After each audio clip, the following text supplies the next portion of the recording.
ميعادنا اليوم مع خليفة جديد من خلفاء محمد علي. يا ترى إيه علاقته بالسودان ومين هو؟ دلوقتي هنعرف.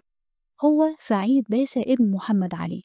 من علامات اهتمامه بإفريقيا زيارته للسودان بنفسه سنة 1857. ليه يا ترى زارها بنفسه؟ أولا عشان يدرس أوضاعها على الطبيعة فيحسن أحوالها وينمي مواردها المهمة جدا، وبالتالي يظهر اهتمام عن قرب بشؤون المواطنين. في الوقت اللي بدأ فيه إصلاحات في السودان كان في نفس الوقت ده في دول أوروبية بيتسابقوا على اكتشاف مناطق بعينها في إفريقيا. طبعا دي مناطق مهمة جدا. ليه يا ترى؟ علشان طبعا يسيطروا عليها ويستغلوا مواردها لصالحهم.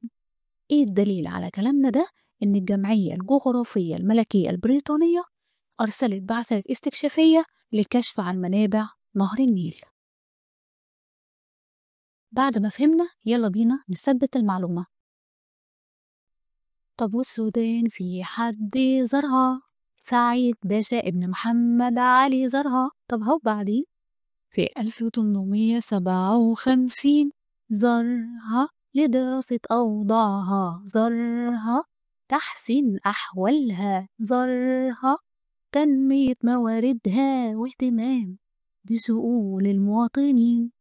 طب إصلاحات والإدارية هي قبل ما نتكلم عن النقطة دي كان في دول أوروبية بيتسابقوا على مناطق إفريقية ليسيطروا عليها ويستغلوا مواردها في نفس الوقت.